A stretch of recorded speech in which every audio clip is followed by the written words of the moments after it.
그 프로파일러도 마찬가지인 것 같아요. 범인을 알기 위해서 하는 작업들이 뭐냐면 범죄 현장을 보죠. 그가 어떤 행동을 했는지를 보는데 사실 이런 말이 있잖아요. 화가를 알고 싶거든 그 사람이 그린 그림을 보아라라는 말처럼 그 캐릭터, 그 사람이 갖고 있는 생각과 그 행동들을 이해하려면 내가 그 사람화 되는 것이 가장 바람직하고 편하죠. 그래서 그 사람처럼 생각하고 그 사람처럼 행동하는 것들을 연상을 하게 되면 오랫동안 그 작업이 진행되다 보니까 나를 잃어버리는 경우들이 많죠.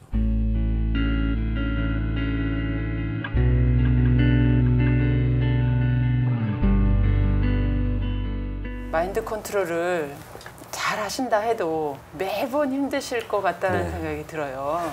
근데 이제 가족의 힘이 크고요, 사실은. 네. 술의 힘도 상당히 물론 거기에 빠지지 않기 위해서 그게 왜냐하면 자꾸 거기에 의존하게 되거든요. 네. 그래서 경계를 많이 하죠. 유독 한 분만 그 분석이 안 되는 분이 네, 있다면서요? 네. 그건 아마 저뿐만 아니고 모든 부인들은 진정한 프로파일러라고 생각합니다. 어떤 패턴을 압니다. 제가 전화 받는 부분 봐도 이 사람 당신 지금 뭐 하고 있지? 이렇게 얘기를 하죠. 집에를 많이 못 들어가실 거. 아니 자주 들어갑니다. 자주. 자주 들어. 요즘엔 자주 들어간 편이고요. 집에 자주 들어가죠. 가장 이제 아이들한테 많이 미안하죠. 처하고 아이들한테 막 저 혼자 이제 막 합리화를 시키죠. 그래도 내가 나가서 부끄럽지 않은 경찰로서 이렇게 살아서 너한테도 부끄럽지 않다 아들아 이렇게 얘기하지만 선배 중에 한 분이 그런 얘기를 하시더라고요. 퇴직하고 집에서 이제 식사를 같이 하니까 한 10분 정도 이렇게 이야기하면 더 이상 할 말이 없더라는 거예요. 너는 어릴 때 뭐가 제일 아빠가 원망스러웠느냐 했더니 다른 애들이 친구들 손잡고 놀이터에 놀러 가는 게 아빠 손잡고 가는 게 제일 부러웠습니다. 이 선배님이 눈물을 흘렸다 그래요. 나는 나가서 막 열심히 일을 하고 너를 키우기 위해서 노력했다라고 생각했는데 그래서 눈물을 많이 흘렸다고 저보고 야 너는 그렇게 살지 마. 자기는 다 살아놓고 승진도 하고 다 그렇게 살아놓고 이제 조금 늦게 들어가서 이렇게 아이들 이렇게 손 잡아주는 집사람이 또 자는 애 깨운다고 잔소리하고. 프로파일러들은 사람들이 의식하지 못한 어떤 습성을 네. 파악을 하신다고요. 아, 이 장면이 어떻게 됐죠? 자꾸 재구성을 하죠. 네. 아, 여기 누가 앉아 있었을까? 주변 환경이 왜 이렇게 다 이렇게 되어 있을까? 그래서 뭐가 떨어져 있거나 이런 거 잘 봅니다. 한 번은 집에서 제 집사람이 이제 컵을 떨어뜨려서 깨트렸는데 네. 유리가 막 이렇게 펴지잖아요.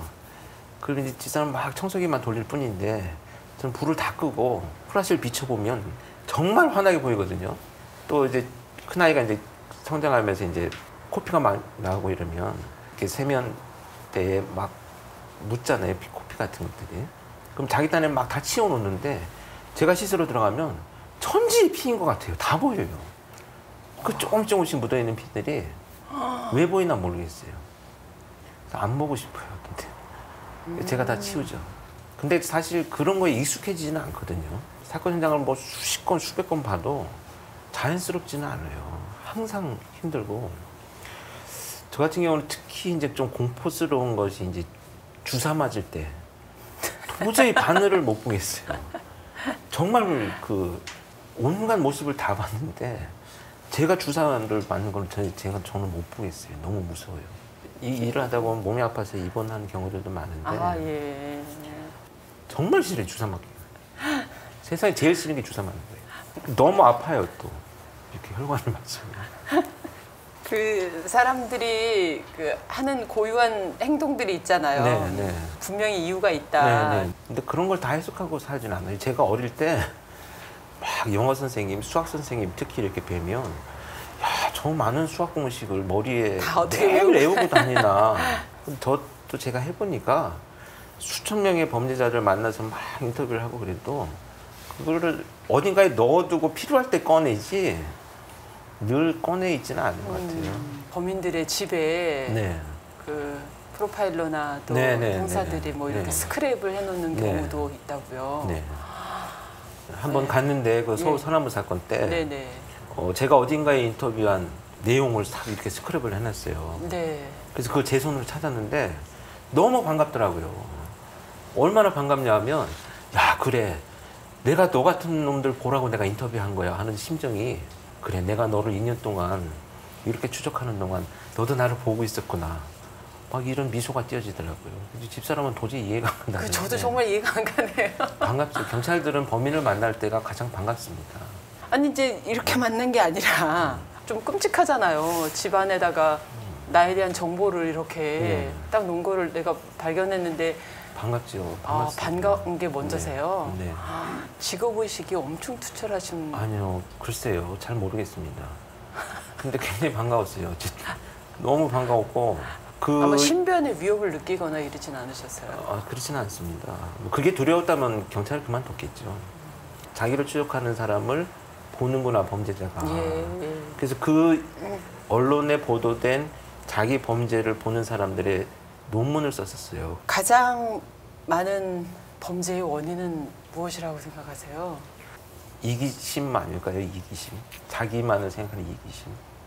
범죄자들을 보면 너무나 자기 합리화적이고 자기 생각에 이렇게 너무 갇혀 있는 사람들 같은 느낌을 많이 받거든요.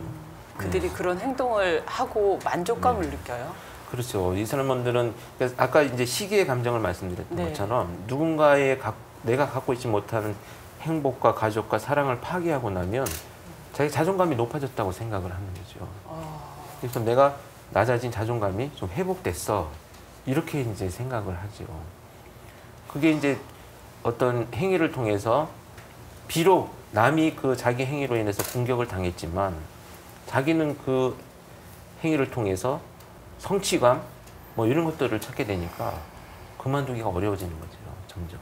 그래서 사실 프로파일러가 그 사회에 등장했다고 하는 건 사회가 좀 어두워졌다는 의미하고 네, 맞아요. 좀 비슷한 맥락을 갖고 있습니다. 그래서 사실 이제 FBI 같은 경우에는 1970년대에 프로파일러들이 나왔거든요. 네. 한국 경찰은 제가 시작한 게 2000년 2월이니까 한 30년 정도가 차이 나죠. 네. 근데 왜 그렇게 늦게 시작을 했느냐? 근데 늦게 시작을 한 게 아니고 우리나라의 그 30년은 범행의 동기가 뚜렷했던 시절입니다. 그러니까 치정, 원한. 형사들이 가서 다 보면 수사반장에 나오는 그 분들이 현장을 딱 보면 아 이건 원한이야, 이건 치정이야. 그러니까 항상 그 피해자와 가해자가 뭔가 인과관계를 갖고 있었죠. 네. 근데 70년대 미국 사회는 이미 막 연쇄살인이 벌어지던 시절이고 그래서 프로파일러가 나올 수밖에 없었고 한국은 필요하지 않았었거든요. 사실 어두운 얘기입니다. 네, 정말. 그래서 제가 사실은 별로 할 일이 없고 그다지 중요하지 않은 사람이 되어야. 네, 그렇죠. 예. 우리 사회가 네, 안전한 좀 사회인 안전한 거다. 사회고. 네. 요즘 굉장히 바쁘시죠? 이렇게 얘기하면 정말 위험한 거네요. 그렇죠? 네, 그렇죠. 네. 처음 그 프로파일러를 하실 때 한 달 동안 의자에서 그냥 네. 놀고 계셨던 네. 이런 때가 노는 건 아니고요. 상당히 우울한. 아니 일이 없으셔서 900여 명의 그 범인들과 함께 면담을 네. 하셨어요. 네. 일단은 그렇게 자존감이 낮아지고 네. 내가 인간이라고 생각하는 그 기저에는 어떤 그 공정하지 않다라는 불공정 의식이 가장 큰 것 같습니다. 어떤 사람은 굉장히 나보다 우월한 위치와 환경을 가지고 있고 나는 그렇지 못하다는 이런 비교 때문에 공정하지 않다라는 의식을 갖게 되죠. 그래서 사람들이 분노하게 되거든요. 이 불공정 의식이 사람을 상당히 분노하게 만드는 핵심적인 내용인데 심지어 이 원숭이들을 놓고 실험을 했는데요. 네. 원숭이 10마리를 이렇게 두고 토큰을 10개씩 줍니다. 그리고 사육사가 토큰을 하나씩 받으면서 맛있는 바나나를 이렇게 주는데 네. 마지막 그 원숭이한테는 아주 맛없는 과일을 주면 이게 서너 차례 반복되다 보면 이 원숭이가 토큰을 확 집어 던집니다.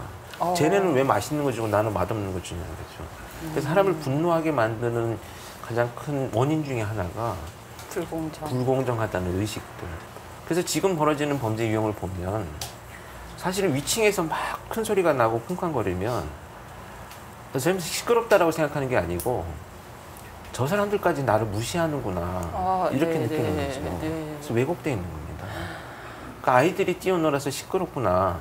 가서 합리적으로 해결하고 아이들이 그렇지 않고 또 어지간히 좀 뛰어도 적절한 시간대면은 좀 우리가 서로 이렇게 타협을 해야 될 부분들이 애초에 사람이 여기 있는데도 무시하고 너희들이 이렇게 떠들어? 막 이렇게 왜곡하는 거죠. 차가 이렇게 끼어들면 저도 울컥하죠. 그래, 가다가 뭐 나도 그런 일이 있으니 이런 정도의 선에서 사회가 좀 어떤 타협이 돼야 되는데, 야, 하루 종일 내가 직장에서 무시당하고 집에 가는데 너까지 나를 무시하냐? 막 쫓아가죠. 막 화내고. 또 새치기에서 가는 사람이 또 잘 가요. 또 잘 되고. 그럼 보면 화나지 않습니까? 직장에도 막 그런 사람들 있잖아요. 저 사람 별로 열심히 하는 것 같지도 않은데 난 굉장히 열심히 하고 막 노력하는데 꼭 연말에 표창 탈 때 보면 그런 사람 표창 타거든요. 근데 안 보면 괜찮은데 보면 되게 화나요, 사람들이. 경험담이신가요? 네네. 한 번 그래갖고 너무 화가 났어. 그랬었어요. 그게 안 보면 네. 화가 안 나요. 네. 근데 저 사람 왜 별로 일 안 했는데 저 사람 왜 표창을 타지? 나는 뭐지? 이게 이제 불공정하다는 식이 되어가지고 울컥하죠. 그 공정과 불공정의 그것을 자연스럽게 내 안에서 네. 이렇게 심어 놓으려면 이게 어떤 과정이 필요한가요? 엄청난 네. 수련이 필요한 것 같습니다. 수련이 필요한 거예요. 저는 얘기를 들어보니까 아프구나, 사람들이. 유일하게 우리나라에서 정말 공식적으로 인정되는 병이 화병이라고 하지 않습니까? 아, 그래요? 네, 화병. 이게 정신장애 병으로 우리나라에만 있었거든요.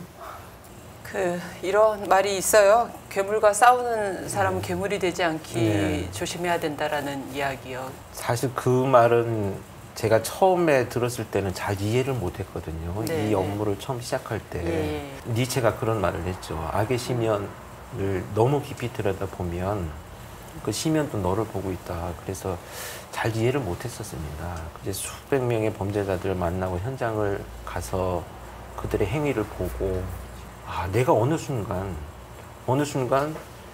너무도 당연스럽게 이 범죄에 대한 얘기를 마구 하고 사람이 정말 칼을 들고 돌아다니고 누굴 공격하는 행위에 대해서 너무 자연스럽게 받아들여지는 순간이 있더라고요. 예.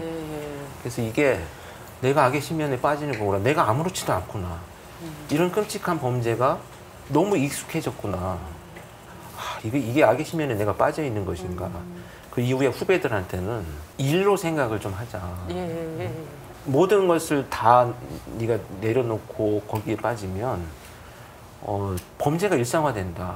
1년 내내 수백 명의 범죄자를 만나게 되고 수십 건의 살인사건 현장을 나가야 되는데 가서 아무렇지도 않게 빵을 먹고 커피를 마시고 아무렇지 않게 대화를 나누게 되면 조심해야 될 것 같다. 근데 그 순간부터 달라지더라고요. 제가 그래서 너무 놀랐어요, 제 스스로. 예. 너무 아무렇지도 않게 되고. 근데 이제 그런 와중에 이 신호들은 많이 오죠. 이렇게 몸이 아프고. 그래서 병원에 입원을 해서 뭐 2, 3일씩 누워서 앓기도 하고 막 머리에 주사를 맞기도 하고 말이죠. 이 근육이 긴장돼 가지고요. 병원에 갔더니 이 근육이 긴장돼서 이렇게 누르면 되게 아프거든요. 이렇게 누르면. 근데 거기에다 주사를 놓더라고요. 제가 정말 무서운. 머리에 놓더라고요. 주사를 맞기 싫은데도 너무 아프니까 주사를 맞고 한 6, 7차례 맞고 나니까 좀 낫더라고요. 그러니까 제가 아무리 긍정적으로 살려고 그래도 어딘가에서 나를 좀 갉아먹는 악의 심연들이 있었던 것 같아요. 굉장히 경계하죠. 두렵고 지금도. 근데 저는 뭐 아까도 말씀드린 것처럼 그거 자체를 회피하고 싶지는 않고요. 어떤 분들이 평생 빵을 만들고 어떤 분들이 또 음식을 만들고 어떤 분들은 가구를 만들고 이런 것처럼 내가 해야 될 어떤 일 이런 것 같아요. 그래서 경찰 연수원으로 2년 교수로 계시면서 그때는 정말 행복했죠. 주말에만 서울에 오거든요. 직장에서도 현장을 좀 떠나 있었고 그 집에서도 좀 떠나 있었고 2년쯤 하고 나서 이제 제가 작년에 다시 발령이 나면서 집사람한테 전화를 했어요. 내가 다시 서울로 갈 것 같다. 그 지방에서 고생도 하고 그랬으니 참 잘 되었다. 그러면서 그래도 한 1년 더 있어보지 그랬냐고 그러더라고요. 그래서 제가 속으로 아, 나만 편한 게 아니었구나. 근데 그때 떨어져 있어 보니까 가족이 정말 애틋해져. 그럼요. 몸은 근데 지금은 와가지고 만나고 나서 한 달 지나면 다 똑같아져요. 예전에. 내가 정말 집에 와서 잘해줘야지. 한 달 정도. 인터뷰할 때 네. 그 사건에 대해서 말을 많이 아끼신다고요. 네. 제가 가장 두려운 건 사실은 누군가 그 사건을 제가 얘기할 때 그 사건의 피해자의 가족이 다시 듣고 다시 그걸 또 떠올리는 계기가 되지 않았으면 좋겠어요. 그게 사실은 가장 두려운 거고 어떻게 평생이 있겠습니까 그 가족이. 그런데 누군가 그 사건을 취급했던 저 같은 사람이 나와서 또 그 사건을 자꾸 얘기하고 그랬을 때 그 가족 누구 하나라도 다시 아픔을 느낀다면 아마 죄책감이 많이 들 것 같아요. 그래서 잊혀진 것들은 좀 이렇게 잊혀지도록 두는 것도 저만 알고 있으면 되지 굳이 또 많은 사람이 이걸 알아야 될까? 뭐 그런 생각도 가끔 들고요.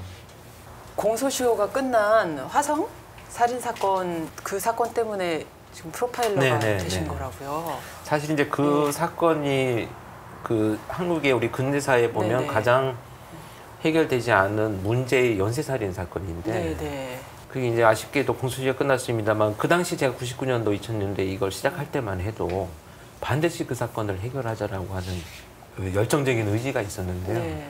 만약에 그 범인이 지금도 살아 있다면 길거리에 하다못해 담배꽁초를 버리더라도 그걸로라도 잡고 싶은 심정이죠. 그 미치도록 정말 영화에 나오는 대사처럼 보고 싶죠. 공소시효가 끝났는데 범인을 잡으면 어떻게 되는 처벌하지 못합니다.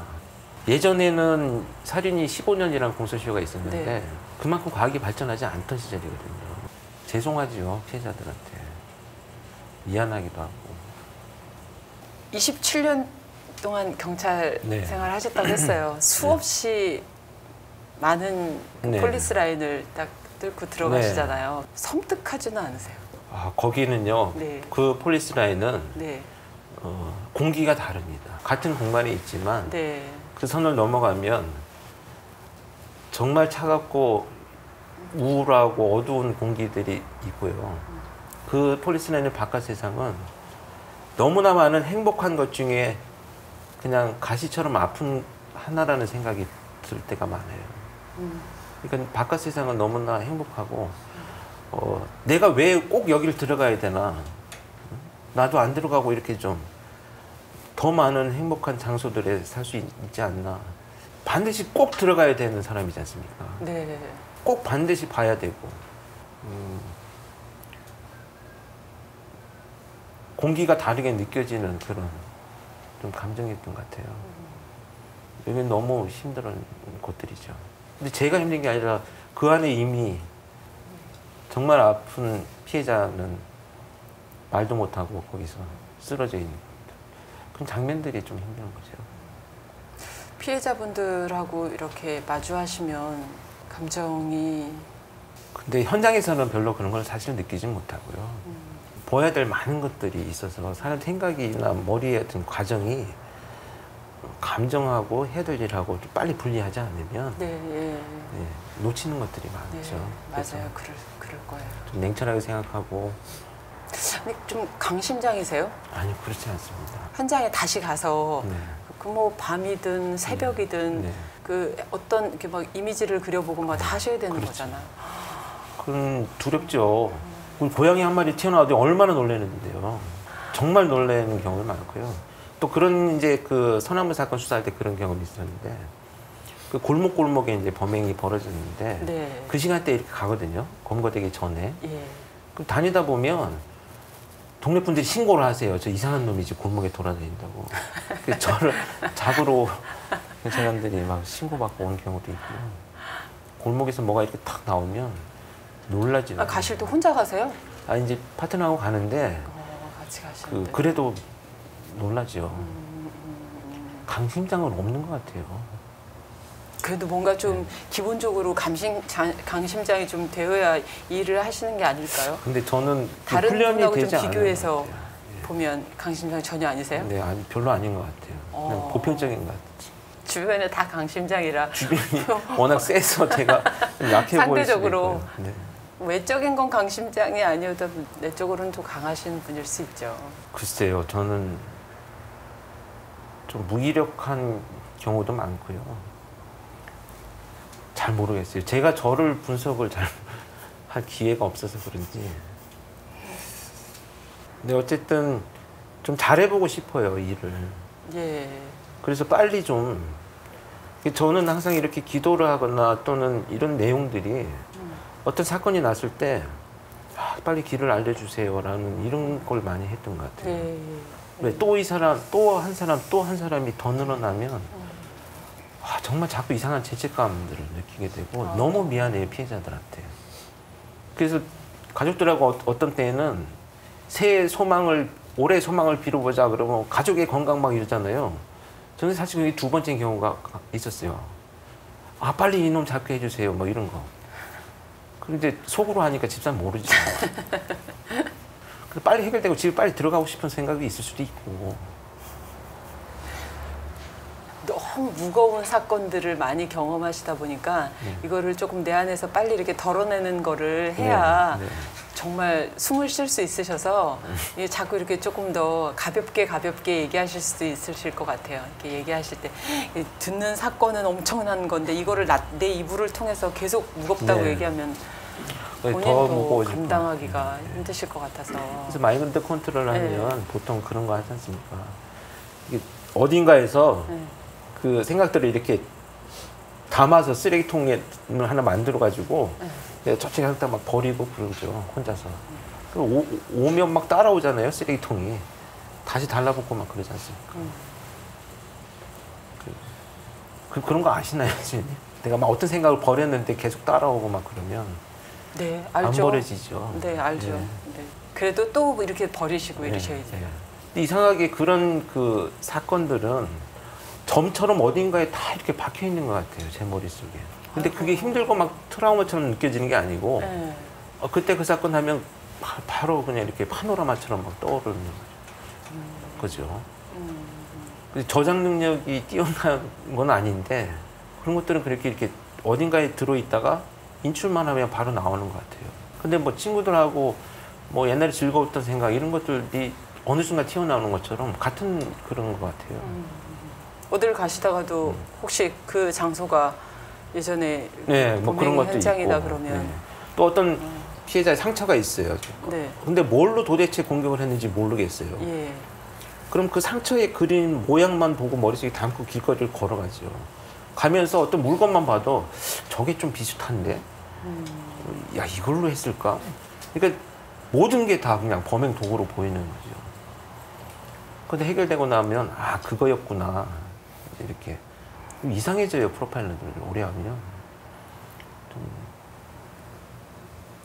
혹시 프로파일러도 정년이 있나요? 언제까지 하는? 예, 공무원 정년 똑같죠. 공무원 정년으로 하시는 거예요.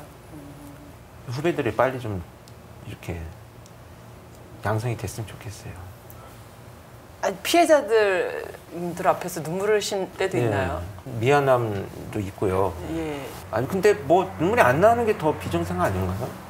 좀 힘들고 어릴 때 같이 울고 그런 거죠. 뭐. 손도 한번 잡아주면. 사실은 내 좀 어떻게 보면 이기적이거든. 그분이 너무 아프고 차가울 것 같으니까 내가 좀 만져주면 내가 마음이 편한 것 같아요. 그럼 사실 그분을 위해서라는 표현을 하지만 어떻게 보면 내가 마음이 좀 아파서 그런 거 아닐까 그런 생각 좀 들고요. 그래서 후배들 이렇게 발령나서 오면 뭘 해야 됩니까? 막 그러면 피해자 손이라도 한번 잡아봐. 너를 기다렸을지 몰라. 근데 이 친구들은 그 당시는 모르죠. 근데 손을 잡고 나서 할 일을 찾는 거죠. 내가 교감하는 거죠. 돌아가신 분. 그러니까 감정의 교류는 꼭 살아있는 사람하고만 하는 건 아닌 것 같아요. 인간이 가진 기본적인 것들은 죽어도 오랫동안 영원히 갖는 것 같아요. 죽은 사람과 무슨 교감을 하느냐 하는데 예전에 제가 그 초임 때 그런 선배가 있었거든요. 야, 100구의 시신을 보면 그 사람이 말하는 게 들려. 근데 200구를 보면 네가 질문할 수가 있을 거야. 300구 이상의 돌아가신 분을 보면 대화를 나눌 수 있을 거야. 근데 그런 얘기들이 그 당시에는 무슨 얘기인지 몰랐는데 지금은 좀 알 것 같아요. 아, 이렇게 해서 돌아가셨군요. 그런 이제 법의학자들 또 실사요원들의 의견들을 들으면서 내가 질문하고 답을 얻고 하는 거죠. 근데 그게 어떤 큰 막 해부학적 공부를 해서 막 시신을 볼 수 있는 게 아니고 전체를 이렇게 보는 그런 느낌 같아요. 그래서 옛날에 우리 선배들이 한 말은 다 맞는 것 같아요. 제가 후배들한테 무슨 말을 좀 해줘야 될지 아는데 별로 떠오르는 말이 없어요. 아직 선배가 안 된 것 같아요. 이렇게 거룩한 말을 좀 해줘야 되는데. 피해자의 손을 잡아주라는 그거보다 더 멋진 말이 어디 있어요. 그럼 좀 한번 좀 더 잡아줘야죠. 어떻게 하겠습니까? 할 수 있는 게 사실 그거밖에 없는 건데 뒤늦게 와서 할 수 있는 건 그거밖에 없는 건데. 가실 때는 좀 끔찍하게 정말 운명을 달리하셨지만 뒤에 와서 해주시는 그런 작은 행동 하나가 다 영혼이 있으시니까 얼마나 위로를 받을까, 기도에 우리는 신앙인이니까 기도에 힘이 될까라는 생각이 들어서 표현이 좀 그럴지 몰라도 참 감사드립니다. 그 많은 일 중에 어떤 기억나는 피해자나 네, 뭐 사건 피해는 다 잊혀지지가 않죠. 근데 그때 서남부 사건이 있었을 때 한 여학생이 이제 피해를 입었는데 다행히 이제 사망하지는 않았습니다. 예. 그런데 팔에 이렇게 상처가 많았었어요. 네. 팔에 찔려가지고 그 수개월 후에 범인의 정보를 얻기 위해서 이제 만나러 갔었는데 그 한여름에 이제 교복을 입고 여학생이 막 이렇게 나오는데 그렇게 상처가 많은데 또 그 여학생이 친구들하고 막 대화를 나누면서 나오는 모습을 보니까 그 너무 가슴이 아프고 정말 미안하고 뒤늦게 내가 와서 무엇을 범인이 검거된들 이 사람이 이 학생이 뭐가 과연 회복될까 막 이런 생각들이 많았었어요. 그래서 집에 가서 그 대화를 나누면서 제가 물어봤죠. 그 많이 아팠냐. 근데 내가 아저씨가 꼭 너한테 할 수 있는 약속은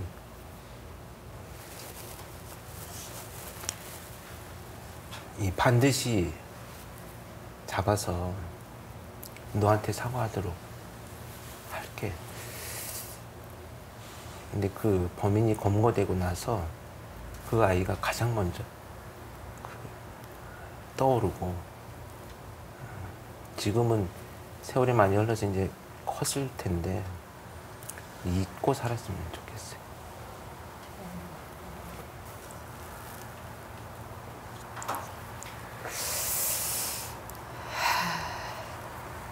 아픈 이야기들을 제가 이렇게 들추어내서 제가 너무 죄송하고 어둠 같은 세상에 또 우리 알로이쇼 프로파일러님이 계시니까 또 빛이 있는 것 같아요. 사람들이 마음 편하게 안심할 수 있지 않을까. 누군가 날 위해 이렇게 뛰고 있고 모든 고통 감수하시면서 하시는 그 모습에 많은 사람들이 정말 위로를 받고 안심하며 살 겁니다. 저도 무서운 세상이지만 살 수 있겠구나라는 생각이 제가 드는 것처럼. 글쎄요. 그래서 저도 사실은 우리 경찰관들, 동료들 또 저뿐만 아니고 지금 이 순간에도 또 현장에 나가 있는 우리 CSI 요원들 그들이 다 힘이죠. 사실은 서로를 지켜가는 힘이고 그래서 누구나 혼자 가는 사람은 없지 않습니까? 오늘 긴 시간 얘기 나눠주셔서 진심으로 감사를 드리고요. 오늘 클로징 멘트는 알로이시오 형제님을 위해서 그 기도문을 이렇게 읽어드리는 걸로 기도로 오늘 시간 좀 마칠까 합니다. 오늘 나와주셔서 진심으로 감사를 드립니다. 고맙습니다. 고맙습니다. 이사야서에 의한 말씀입니다. 내 생각은 너희 생각과 같지 않고 너의 길은 내 길과 같지 않다. 주님의 말씀이다. 하늘이 땅 위에 드높이 있듯이 내 길은 너희 길 위에 있고 내 생각은 너희 생각 위에 드높이 있다. 비와 눈은 하늘에서 내려와 그리로 돌아가지 않고 오히려 땅을 적시어 기름지게 하고 싹이 돋아나게 하여 씨 뿌리는 사람에게 씨앗을 주고 먹는 이에게 양식을 준다. 이처럼 내 입에서 나가는 나의 말도 나에게 헛되이 돌아오지 않고 반드시 내가 뜻하는 바를 이루며 내가 내린 사명을 완수하고야 만다.